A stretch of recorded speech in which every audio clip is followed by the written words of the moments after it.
प्रणाम। हम लोग श्रीमद् भगवद गीता के द्वितीय अध्याय में कल चर्चा कर रहे थे। 41 नंबर श्लोक 41 नंबर श्लोक की चर्चा कर रहे थे, जहां पर भगवान निश्चयात्मिका बुद्धि की बात कर रहे हैं।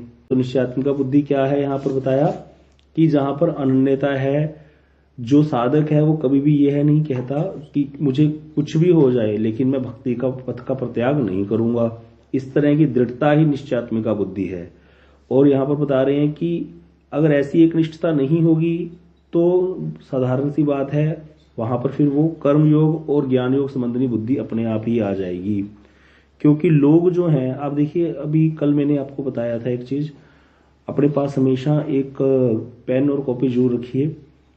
हमारे जो ग्रंथ है ना, उनमें कुछ भी नया नहीं है। सारे ग्रंथों में एक ही बात है, चाहे वो श्रीमद् भगवद गीता है, चाहे श्रीमद् भागवतम है, और कोई भी बात है, तत्व जो है वो एक ही रहेगा। तत्व कभी चेंज नहीं होगा। लीला चेंज हो जाएगी, जैसे राम लीला है, कृष्ण लीला है, उसमें थोड़ी भिन्नता है। कृष्ण लीला, कृष्ण की लीलाएं, भगवान ने अलग अलग असुरों को मारा और कैसे प्रेम का आदान प्रदान किया।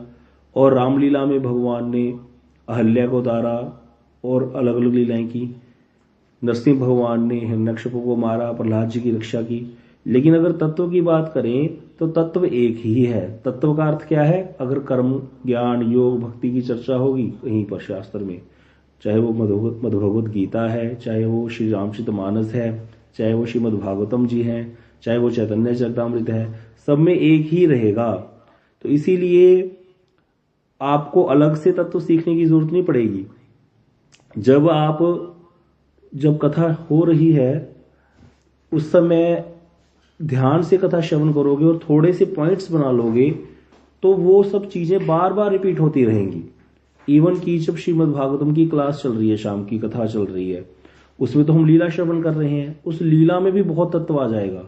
इसीलिए श्री रूप गोस्वामी पाद जी ने इस पे विशेष आग्रह किया है कि किसी भी व्यक्ति को अलग से तत्व सीखने की आवश्यकता नहीं है। क्या बोला कि लीला कथा श्रवण करो, तत्व बीच में अपने आप ही आ जाएगा। अब ब्रह्मोहन लीला की बात ही सुन लो। अब हम लोग ब्रह्मोहन लीला श्रवण कर रहे हैं शाम को श्रीमद् भागवत कथा में, उसमें इतना तत्व है कि सारा पूरी रॉकेट साइंस जो भी है वो सारी बीच में आ जाएगी। कृष्ण का क्या तत्व है, जितने भी भगवान के अवतार हैं उन सबकी बात, निर्गुण तत्व, सगुण तत्व, सारा कुछ बीच में आ जाएगा। तो इसीलिए आपसे एक प्रार्थना है, सब लोग पेन और कॉपी जरूर रखिए अपने पास, ताकि जो भी पॉइंट्स हैं आप नोट करो। जैसे कल बताया था, 5 जो ज्ञान इंद्रियां हैं वो क्या है, आप उसको नोट कर लोगे। चक्षु, कर्ण, नासिका, जीवा, त्वचा, ऐसे ही बोलना है। और 5 कर्म इंद्रियां कौन सी हैं? वाक, पाद, पानी, पायु, उपस्थ। वाक, पाद, पानी, पायु, उपस्थ। वाक अर्थात बोलना, पानी अर्थात, पाद अर्थात हमारे चरण, चरणों से हम चलते हैं। ज्ञान कर्म इंद्रिय अर्थात जिनसे हम कर्म करते हैं, तो वाक, पाद, पानी अर्थात हाथ, पानी हाथ को बोलते हैं। पायु, उपस्थ जो जननेन्द्रिय हैं जिनके द्वारा हम मलमूत्र का त्याग करते हैं। तो वाक, पाद, पानी, पायु, उपस्थ, आप इसको नोट कर लीजिए कि 5 ज्ञान इंद्रियां कौन सी हैं? चक्षु, कर्ण, नासिका, जीवा, त्वचा। 5 कर्म इंद्रियां कौन सी हैं? वाक, पाद, पानी, पायु, उपस्थ। ये 2 पॉइंट हो गए हमारे 5 ज्ञान इंद्रियों के, 5 कर्म इंद्रियों के।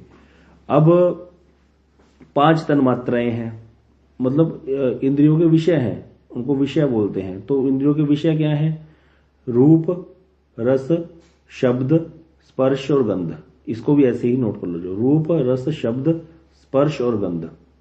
रूप, रस, शब्द, स्पर्श और गंध। आंख से हमने पहले बोला था चक्षु, कर्ण, नासिका, जीवा, त्वचा, उसके बराबर ये है रूप, रस, शब्द, गंध और स्पर्श। इसमें आप इसको ऐसे ही याद कर लो, नहीं तो बार बार सोचना पड़ेगा कि आंख से रूप है, आंख का विषय रूप है, कान का विषय क्या है, शब्द है, ऐसे। तो इस तरह से आप नोट करते जाओ चीजों को। फिर एक बार नोट हो गया, उसको थोड़ा सा रिपीट करना है और बार बार ये आती रहेंगी चीजें। अगर 1 साल आपने अच्छे से दे दिया कथा को, अच्छे से 1 साल में आपने ये कथाएं श्रवण कर ली, तो उसके बाद और कुछ नहीं जानना बाकी रह जाएगा।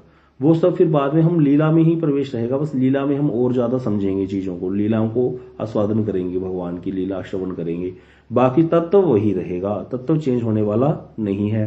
तो इसीलिए यहाँ पर एक चीज हमें हमेशा याद रखनी चाहिए कि कितने प्रकार के लोग हैं संसार में। जितने भी जीव हैं, जो मनुष्य हैं, वो 4 ही प्रकार के होते हैं। जो कौन कौन से? कर्मी, ज्ञानी, योगी और भक्त। ये नोट कर लीजिए कि 4 ही प्रकार के लोग होते हैं, कर्मी, ज्ञानी, योगी और भक्त। कर्मी, ज्ञानी, योगी और भक्त का अर्थात क्यों ऐसी 4 कैटेगरीज कैसे बन गई? कुछ ऐसे लोग होते हैं जो कर्मी होते हैं। कर्मी की बुद्धि क्या होती है कि बस हमें तो भोग करना है, अपना एंजॉयमेंट करना है, तो वो शरीर और शरीर संबंधी लोगों के लिए ही सारी क्रियाएं करते हैं। ज्यादातर जो लोग होते हैं, 100% अगर मनुष्य लगाएं तो 100% में 99% बोलना भी गलत नहीं होगा, 99% लोग कर्मी ही होते हैं। 99.9 भी बोल सकते हैं। जितने भी मनुष्य हैं उनमें 99% लोग कर्मी ही होते हैं। आप देख लो, भारत भूमि को छोड़ करके अन्य जितने भी देश हैं वहां पर क्या चल रहा है? भोग की बात ही चल रही है। संसार शरीर संबंधी लोगों के लिए कार्य किया जा रहा है, तो इसीलिए वो लोग क्या है? कर्मी है। भारत में भी कितने लोग हैं जो भक्ति के लिए प्रयत्न कर रहे हैं? क्यों? तो जहां शरीर संबंधी लोगों के लिए बात आ गई वहां कर्मी हो गए, तो वो व्यक्ति क्या है? कर्मी है। अब कर्मी से ऊपर होता है ज्ञानी और योगी, जिसको ये समझ में आ गया कि भैया हम यहाँ के नहीं हैं, हम जीवात्मा हैं, हम शरीर नहीं है। अब वो शरीर नहीं है तो इसीलिए अब यहाँ पर कहते हैं वो 5 जो विषय है संसार के, रूप, रस, शब्द, स्पर्श, गंध, इसके कारण हम फंस गए। इसीलिए वो लोग इनसे क्या करते हैं? अपने आप को बचाते हैं, ना इति करते हैं। तो इसीलिए वहां पर वो लोग उस वस्तु के लिए चेष्टा करते हैं जहां पर कोई रूप नहीं है, जहां पर कोई रस नहीं है। इसीलिए वो निर्गुण की कल्पना करते हैं, निर्गुण ब्रह्म की उपासना करते हैं। तो वहां पर जो ज्ञानी होते हैं वो, उनको ज्ञानी बोला गया ऐसे लोगों को, तो वो ज्ञान के लिए प्रयत्न करते हैं। इसीलिए कर्म में उनका विशेष आग्रह नहीं होता, तो उनको बोलते हैं ज्ञानी। वो होते हैं ज्ञानी। ऐसे ज्ञानी आपने देखे होंगे बहुत। जितने भी निराकारवादी हैं, जितने भी कहते हैं कि भगवान का रूप नहीं है, वो लोग कौन है? जो भी ऐसे मत चल रहे हैं संसार में, वो सारे ज्ञानी हैं। इसमें जहां पर भी भगवान के रूप को नहीं माना गया, जहां पर भगवान की मूर्ति पूजा नहीं होती, वो सब ज्ञान मार्ग हो गया, चाहे वो कोई भी है। जितना भी बौद्ध धर्म, जैन धर्म, जितने भी हैं और सारे, यहां पर भगवान के स्वरूप को नहीं माना गया, तो ये सारे क्या हो गए? ज्ञानी हो गए। तो जहां पर भी ये बात होगी तो वो ज्ञानी होगी। ऐसे लोग भी बहुत कम होते हैं, बहुत कम इस मार्ग पर चलने वाले। कर्मी हो गए, ज्ञानी हो गए। योगी कौन से होते हैं? जो अष्टांग योग का अनुसरण करते हैं और ब्रह्म से ऊपर जो है एक भगवान के, एक परमात्मा स्वरूप का ध्यान करते हैं। वो मतलब भगवान के स्वरूप को मानते हैं, लेकिन कितने स्वरूप को? अंगुष्ठ के आकार के, जो अंगूठे के आकार का स्वरूप है उसको ही ध्यान करते हैं योगी लोग। अष्टांग योग का अनुसरण करते हैं और उसके लिए क्या करते हैं? प्रयत्नशील रहते हैं। तो आप इस चीज को नोट कर लीजिएगा, कर्मी, ज्ञानी, योगी और भक्त। ये बार बार घूमेगा शास्त्र में चीजें। हम लोगों को क्या है? इसमें कंफ्यूजन है। कर्मी अपने आप को भक्त समझने लग जाता है, ज्ञानी भी अपने आप को भक्त समझने लग जाते हैं, क्योंकि हमें कैटेगरीज ही नहीं पता कि कर्मी की क्या विशेषताएं हैं, क्या कैरेक्टरिस्टिक्स हैं, ज्ञानी की क्या कैरेक्टरिस्टिक्स हैं, कैसे सोचता है, कैसे चलता है, किस प्रकार का उसका आचरण होता है, क्या उसका मत होता है, वो सिद्धांत क्या है उनका, वो नहीं पता होता। इसीलिए सब मिक्स हो गया है। तो हमें ये क्लियर होना चाहिए, कर्मी, ज्ञानी, योगी और भक्त में क्या क्या कैरेक्टरिस्टिक्स हैं, उसके क्या उनका विशेषता होती है, कैसे वो सोचते हैं, किस प्रकार का उनका ध्यान होता है, क्या उनकी साधन है, क्या उनका साध्य है, ये हमें पता होना चाहिए। तो ये 4 प्रकार के ही लोग हैं, उनकी ही बात गीता में बार बार आएगी, श्रीमद् भगवद गीता में। तो इसीलिए अब तीसरे हो गए योगी। योगी किसका ध्यान करते हैं? परमात्मा का ध्यान करते हैं, परमात्मा में लीन होना चाहते हैं। ज्ञानी भी ब्रह्म में लीन होना चाहते हैं। उसके बाद आते हैं भक्त। भक्त कौन है? जो भगवान के सगुण स्वरूप की उपासना करते हैं। जहां पर भगवान के रूप को माना गया, वहां पर श्री विग्रह की पूजा भी आएगी, अर्चन आएगा, जो षोडश उपचार पूजा है वो भी आएगी सारी। तो इसीलिए वो है भक्त भगवान के। तो अगर कोई व्यक्ति भक्त नहीं है तो फिर क्या बच गया? सीधी सी बात है, 3 ही बचे, या तो फिर वो कर्मी होगा, या फिर वो ज्ञानी होगा, या फिर वो योगी होगा। तो यहां पर यही कह रहे हैं द्वितीय अध्याय में, जिनके पास श्रीमद् भगवद गीता है, पेज नंबर 87, उसमें यहां पर सेकंड पैराग्राफ में जब गुरुदेव लिख रहे हैं सप्रकाशिका वृत्ति श्लोक की 41 नंबर श्लोक है, इसकी श्लोक की जो टीका है उसमें गुरुदेव कह रहे हैं कि अगर किसी की भगवान में एक निष्ठा नहीं है, मतलब कि अगर वो भगवान का भक्त नहीं है, तो फिर वो क्या होगा? या तो कर्म योगी होगा, या वो ज्ञान योगी होगा। यहां पर योगी की बात नहीं कही, कर्म, ज्ञानी, योगी, भक्त 4 बोला ना हमने। ज्ञानी और योगी को इकट्ठा ले लिया जाता है, क्योंकि दोनों एक जैसे ही होते हैं। थोड़ा सा डिफरेंस होता है बस ज्ञानी और योगी में, कि योगी अष्टांग योग के माध्यम से प्राप्त करता है, ज्ञानी जो है वो ब्रह्म की उपासना करता है। तो ज्ञानी और योगी को एक साथ लिया जाता है, इसीलिए ज्यादातर कर्मी, ज्ञानी और भक्त की बात ही आती है। तो यहां पर भगवान कह रहे हैं, गुरुदेव कह रहे हैं कि भाई जब एक निष्ठता नहीं है, मतलब वो भक्त नहीं है, तो फिर क्या होगा, वो कर्मी होगा, ज्ञानी होगा या योगी होगा। अब कहते ऐसा जो कर्मी ज्ञानी योगी होगा उसकी बुद्धि क्या होगी, निश्चयात्मिका नहीं होगी। क्यों नहीं होगी, क्योंकि वहां पर क्या होगा, अब उनकी बुद्धि जो है, कर्मी की बुद्धि कैसी होगी, लौकिक परलौकिक सुखों की ओर भाग रही होगी, या लाभ पूजा प्रतिष्ठा की ओर भागी होगी। तो अनेक विषय हो गए, लौकिक परलौकिक सुख चाहिए, हमें बढ़िया घर चाहिए, बहुत कुछ चाहिए, लेकिन भक्त को क्या चाहिए, भक्त को क्या चाहिए, भगवान का प्रेम चाहिए, भगवान की सेवा चाहिए। तो वहां पर एक निष्ठता है। यद्यपि भक्ति के 64 अंग है, 64 प्रकार से भगवान की सेवा की जा सकती है, भगवान की प्राप्ति की जा सकती है, लेकिन वो सारे एक ही हैं, एक ही चीज को लक्ष्य कर रहे हैं, भगवान की प्रेम की प्राप्ति को। और यहां पर क्या है, अनेक प्रकार के विषय आ गए और इसीलिए शाखाएं बहुत सारी हो गई, इसीलिए बुद्धि क्या हो गई, वहां पर अनंत कामनाओं से युक्त हो गई है बुद्धि, इसको यहां पर बोला गया है।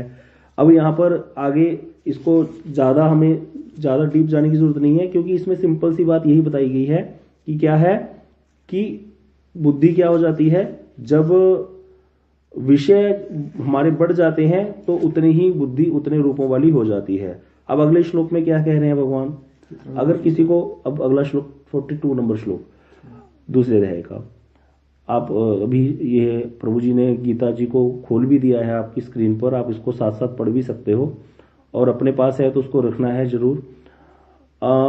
इसमें आपको कुछ भी समझ नहीं आएगा तो आपको इसमें जरूर प्रश्न करना है, और थोड़ा बहुत घर पे पढ़ना भी है, क्योंकि ये जो अगर हमें एक ग्रंथ अच्छे से समझ में आ गया ना, तो हमको बहुत ग्रंथ पढ़ने की जरूरत नहीं है। बहुशास्त्र अभ्यास को मना किया गया है आचार्य द्वारा, बस हरि नाम ही करना है हमको, और कथा श्रवण करनी है वैष्णव के मुख से।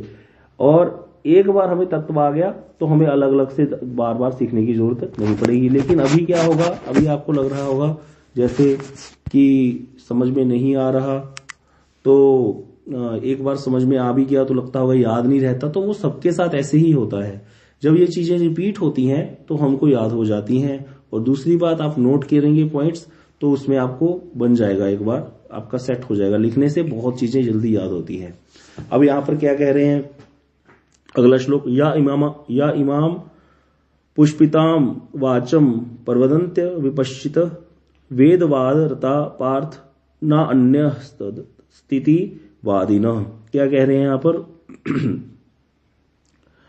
जो मूर्ख लोग वेद के अर्थवाद में रत हैं, वे वेदों में वर्णित अपात मनोरम परंतु परिणाम में विषय अलंकारी वाक्यों को वेद वाक्य कहते हैं। वे स्वर्ग आदि फलों के अतिरिक्त अन्य ईश्वर के तत्व को नहीं मानते हैं। अब यहां पर ये तो शास्त्रीय भाषा हो गई, अब इसको हम साधारण भाषा में सीखेंगे। साधारण भाषा क्या है, एक बच्चा था, वो बीमार हो गया। जब बीमार हो गया तो उसको देनी थी गोली, लेकिन बच्चा गोली खाने से बड़ा कतराता था। अब गोली कितनी सी होती है, बिल्कुल छोटी सी होती है। अब छोटी सी होती है गोली, अब उसकी माँ ने सोचा इसको कैसे गोली खिलाऊं, रोता है, बिल्कुल हाथ में लेना नहीं चाहता दवाई को, लेकिन वो दवाई खाएगा नहीं तो ठीक नहीं होगा। अब माता तो जो बच्चे की है, उसने उसको जन्म दिया है, उसका उसके प्रति वात्सल्य है, इसीलिए क्या करना है, उसको ठीक करना है। माता को पता है कि इसको गुलाब जामुन बहुत पसंद है मेरे बच्चे को, हाँ, अब गुलाब जामुन पसंद है, इसीलिए माता ने क्या किया, गुलाब जामुन को खोला। आपको पता है गुलाब जामुन में बीच में, अगर गुलाब जामुन अच्छे से ना बनाई हो ना, तो उसके बीच में एक गांठ सी होती है, तो बड़ी अच्छी नहीं लगती। गुलाब जामुन खा के मजा आता है, लेकिन बीच में गांठ आ जाती है। तो इसीलिए कई हलवाई क्या करते हैं, यहाँ पर वहां पर उसके बीच में या तो किशमिश इत्यादि भर देते हैं, या कुछ इलायची पाउडर भर देते हैं, ऐसे कर देते हैं ना। अब उसकी माँ ने क्या किया, वो गांठ सी निकाल करके वहां बीच में गोली रख दी और उसको बंद करके उस बच्चे को दे दिया, और बच्चे ने गुलाब जामुन खा ली, खुश हो गया, हाँ। और साथ में लेकिन क्या हो गया, गोली उसके अंदर चली गई। अब माँ का उद्देश्य बच्चे को गुलाब जामुन खिलाना है या गोली खिलाना, बताइए। गोली खिलाना। हाँ जी, गोली खिलाना उद्देश्य था, गोली खिला दी बच्चे को। अब क्या होगा, गोली काम करेगी, गुलाब जामुन उसको पसंद है, काम करेगी गोली। अब यहां क्या होता है, यहां इस श्लोक में क्या कह रहे हैं, देखो अब आप कहोगे ये गुलाब जामुन और गोली का इस श्लोक के साथ क्या लिंक है, समझो इस बात को। यहां पर क्या कह रहे हैं भगवान, जो मूर्ख लोग वेद के अर्थवाद में रहते हैं। अर्थवाद क्या होता है, अर्थवाद होता है किसी चीज को ज्यादा बड़ा चढ़ा करके अर्थवाद करना, मतलब बहुत प्रशंसा कर लेना। जैसे आजकल आती थी, पहले ऐड आती थी, फेयर एंड लवली गोरा कर दी थी 8 दिन में, ये अर्थवाद है। बार बार बात एक ही बात कह रहे हैं, कोई गोरे नहीं हुए, सारे काले ही बैठे हैं। जो जैसा है वैसा ही है, जैसा शरीर लेके पैदा हो गया वैसा ही रहता है वो। तो अर्थवाद का अर्थ होता है एक चीज को बड़ा चढ़ा करके बोलते रहना, एक ही चीज को। तो कह रहे जो मूर्ख लोग वेद के अर्थवाद में रहते हैं। वेद में क्या वर्णित है? वेद में क्या है? वेद जो है ना, हमारे 4 वेद हैं। अब 4 वेदों के नाम बताएगा कोई? सोनू दीदी आप बताइए नाम 4 वेदों के। एक वेद का नाम भी याद है तो बता दीजिए, कोई बात नहीं। प्रभु ऋग्वेद, सामवेद, यजुर्वेद, हाँ अथर्ववेद। ठीक है, बिल्कुल सही, धन्यवाद।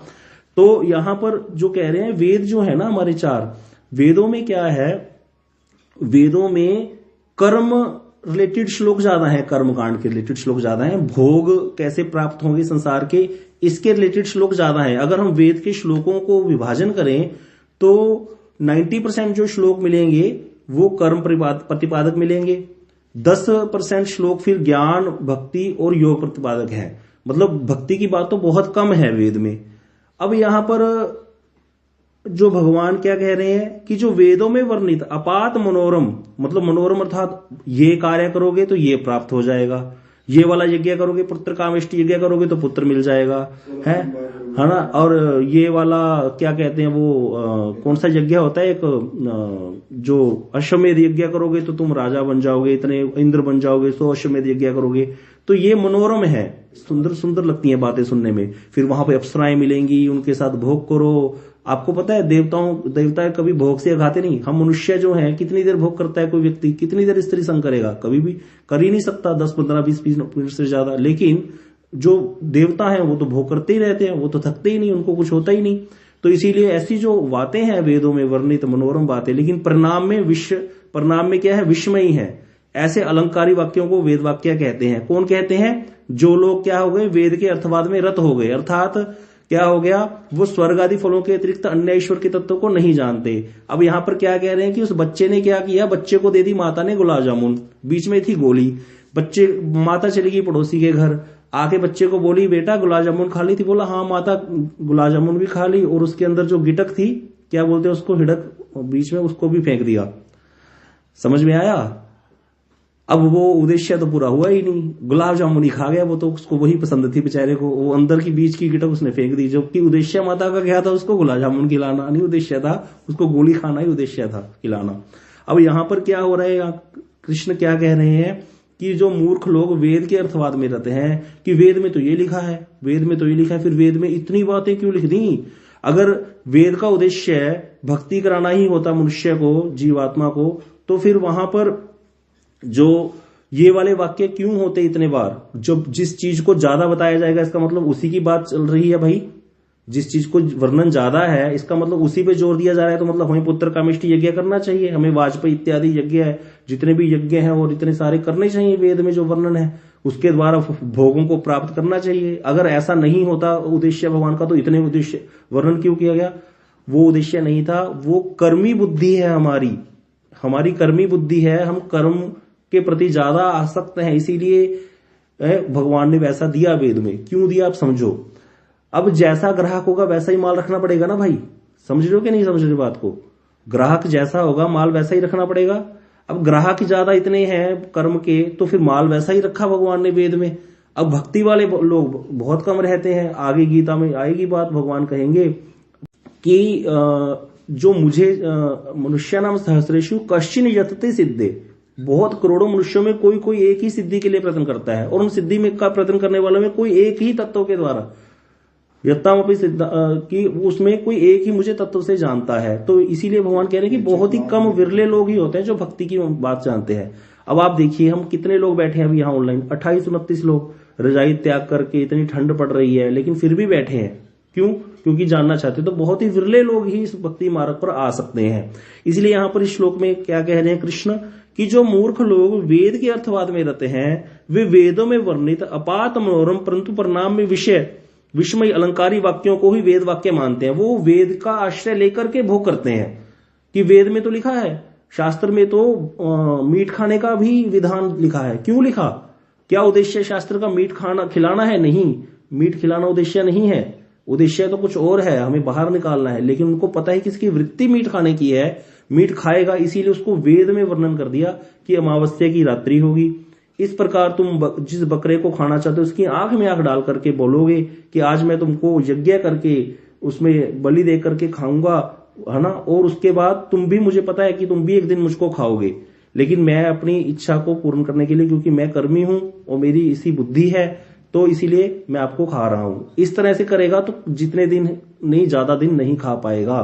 एक व्यक्ति आया था रामकृष्ण जो एक थे ना संत परमहंस जी महाराज जी के पास, बोला मैं मदिरा पान नहीं छोड़ पा रहा हूँ, शराब नहीं छोड़ पा रहा हूँ। तो उन्होंने कहा तुम मदिरा पान तो करो, लेकिन उसको भोग लगा करके तुम्हें पान करना है, राहु जो देवता है ऐसे।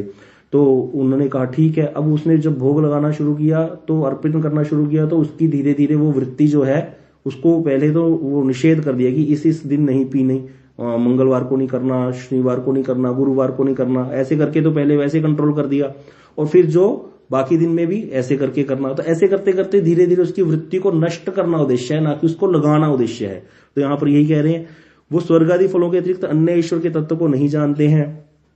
आगे इसकी सप्रकाशिका वृत्ति में गुरुदेव क्या कह रहे हैं पहले शिला विश्व चक्रवर्तीपाद जी की टीका ही पढ़ते हैं, 2 मिनट लगेंगे। तो यहां पर क्या क्या कह रहे हैं, अतएव अव्यवसायी सकाम कर्मी अति तुच्छ है। यहां कर्मियों की बात आ गई, भाई वो तो बड़ा तुच्छ है। उसके लिए कहते हैं या इमाम क्या कह रहे हैं, पुष्पिताम वाच, कि वो कुस्मित विश्वलता के समान रमणीय है। बड़ी सुंदर सुंदर बातें, जैसे एक बच्चे को बोल दिया जाता है, बच्चा कहता है माँ मैं क्या करूंगा, बोली हाँ मेरा लाल बड़ा होगा, पढ़ाई लिखाई करेगा, बड़ा अफसर बन जाएगा, फिर मैं इसका विवाह कर दूंगी बहुत सुंदर स्त्री से, फिर इसके बच्चे हो जाएंगे हैं तुम्हारे। फिर वो बच्चा बड़ा खुश हो जाता है कि देखो मैं भी ऐसे ही संसार करूंगा, लेकिन उसको ये नहीं पता कि वो गड्ढे में गिरने जा रहा है। जो भी लोग विवाह करके बैठे हैं उनको क्या बहुत सुखी हो गए, क्या हो गया। तो यहां पर क्या कह रहे हैं भाई, प्रवदंती का अर्थ है जो ऐसे वेद वाक्यों को सर्वतो भावेन प्रकृष्ट कहते हैं। ऐसे वाक्यों के द्वारा जिस व्यक्ति का चित्त अपहृत हो चुका है, हर चुका है, उस व्यक्ति की व्यवसायत्मिका बुद्धि नहीं होती। अब वो भजन नहीं कर पाएगा, अब वो क्या हो गया, फंस गया बेचारा, व्यवसायत्मिका बुद्धि हो ही नहीं पाएगी उसकी भक्ति में। इसीलिए यहां पर कह रहे हैं कि ऐसे व्यक्तियों की बुद्धि ऐसा होना संभव नहीं है, इसीलिए उनके लिए यहां उपदेश नहीं दिया जा रहा है। तो कृष्ण यहां पर उनके लिए उपदेश नहीं दे रहे। यह क्या, वे तो इससे भी अधिक कहते हैं, अतः वह मूर्ख है।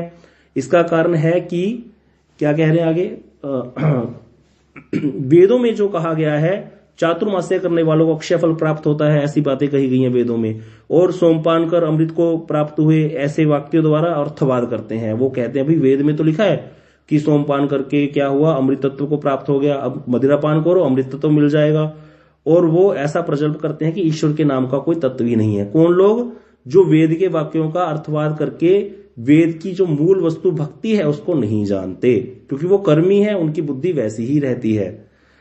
अब इस पे आगे गुरुदेव की टीका पढ़ते हैं हम। गुरुदेव क्या कह रहे हैं, वेदवाद अर्थात वेद की मुख्य प्रतिपाद्य वस्तु क्या है, एकमात्र भगवान स्वयं कृष्ण और उनकी प्रेमा भक्ति। इसको ना जान करके वेद के बाह्य अर्थ, अर्थात बच्चे ने गुलाब जामुन में से वो छोटी सी गोली तो फेंक दी, हाँ, क्योंकि वो तो वेद में तो छोटा सा कहीं कहीं श्लोक है भक्ति के रिलेटेड, तो बाकी सारा गुलाब जामुन ही गुलाब जामुन है, बाकी सारा यही कर्मी कर्मी कर्मी।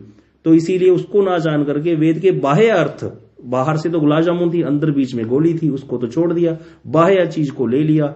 और अपात कर्ण रसायन, बड़े ही, गुलाब जामुन तो बड़ी मीठी है भाई, सुनते ही मुंह में पानी आ रहा है, जबकि सुबह सुबह का समय है। कर्ण रसायन और मधुर लगती हैं बातें इस वेद की, परंतु जिनका परिणाम बड़ा भयावह है, परिणाम बड़ा बुरा है इनका, बदहजमी हो जाएगी है और ठीक नहीं रहेगा शरीर। तो इसी प्रकार परमार्थ बुद्धि करना उनमें उचित नहीं है। गुरुदेव कह रहे हैं ऐसे वाक्यों में मत उलझो भाई। वेद के वाक्यों में श्री कृष्ण ने आगे इसमें स्पष्ट किया है, त्रैगुणया विषया वेदा।